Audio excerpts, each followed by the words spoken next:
మామీ makeover అన్న procedure సేఫేనా? Multiple procedures combine చేయడం వల్ల రిస్క్ ఏమి ఉండదా? మామీ మేకోవర్కి ఎందుకు ఇంత హైప్ ఉన్నది అన్నది ఈరోజు డిస్కస్ చేద్దాం. I am doctor Suma Sandhyala, consultant plastic and cosmetic surgeon. నార్మల్గా మామీ మేకోవర్లో ఉన్న ప్రొసీజర్స్ అన్నీ ఇంత ముందు ఇండివిజువల్గా పేషెంట్స్కి చేసేవాళ్ళం.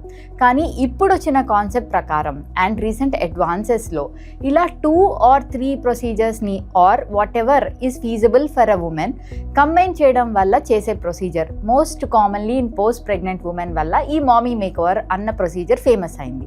దీంట్లో ఏంటి చేయొచ్చు అంటే ఇట్ ఈస్ ఆల్వేస్ ఇండివిజువలైజ్డ్. అంటే ఏంటంటే ఒక పేషెంట్కి పోస్ట్ ప్రెగ్నెన్సీ వల్ల సాగీ అబ్డామెన్ ఉంది అండ్ సేమ్ పేషెంట్కి బ్రెస్ట్ సైజ్ కూడా తక్కువగా ఉంది. సో నార్మల్గా అయితే 2 సర్జరీస్లో టమ్మీ టక్కర్ని చేసి దాని తర్వాత బ్రెస్ట్ ఇంప్లాంట్స్ చేస్తాం.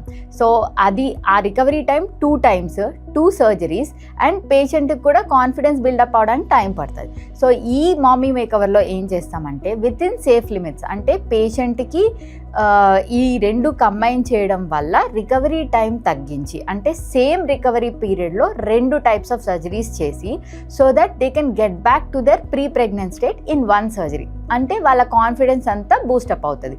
వాళ్ళకు కూడా ఒక సర్జరీయే కదా, 2 ప్రొసీజర్స్ చేయించుకుంటే I can get back to shape, pre pregnant shape అన్న ఫీలింగ్ ఉంటుంది, పేషెంట్ కంఫర్ట్ లెవెల్స్ కూడా ఉంటుంది.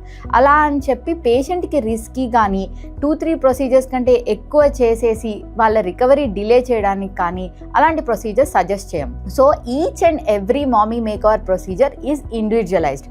కొంతమందికి టమ్మీ టక్ ఉంటుంది, కొంతమందికి లైపోసక్షన్ ఉంటుంది, కొంతమందికి బ్రెస్ట్ సర్జరీ ఉంటుంది, కొంతమందికి ఫేస్ రిలేటెడ్ సర్జరీస్ చేస్తాం, కొంతమందికి genital surgery, vaginoplasty, labial plasty, ఇలాంటివి చాలా కంబైన్ చేయొచ్చు. So when you are going under a knife, ఒక్క సింగిల్ సర్జరీలో మల్టిపుల్ ప్రొసీజర్స్ని విత్ ఇన్ సేఫ్ లిమిట్స్ చేయడమే mommy makeover. So choose a right board certified plastic surgeon. ఎప్పుడైనా బోర్డ్ సర్టిఫైడ్ ప్లాస్టిక్ సర్జన్ని select చేసుకుంటే వాళ్ళు మిమ్మల్ని చూసి మీకు ఇలాంటి 1 or 2 ప్రొసీజర్స్ కావాలి ఆర్ 2 or 3 ప్రొసీజర్స్ ఏదైతే అది, సో ఇవి సేఫ్ లిమిట్స్లో చేయొచ్చు, ఇది 1 సర్జరీలో చేద్దాము అని చెప్పి సజెస్ట్ చేస్తారు. అప్పుడు మీకు రికవరీ ఈజీగా ఉంటుంది, సర్జరీ సింగిల్ ఉంటుంది, and you can get back to your shape and build your confidence in single surgery. Thank you.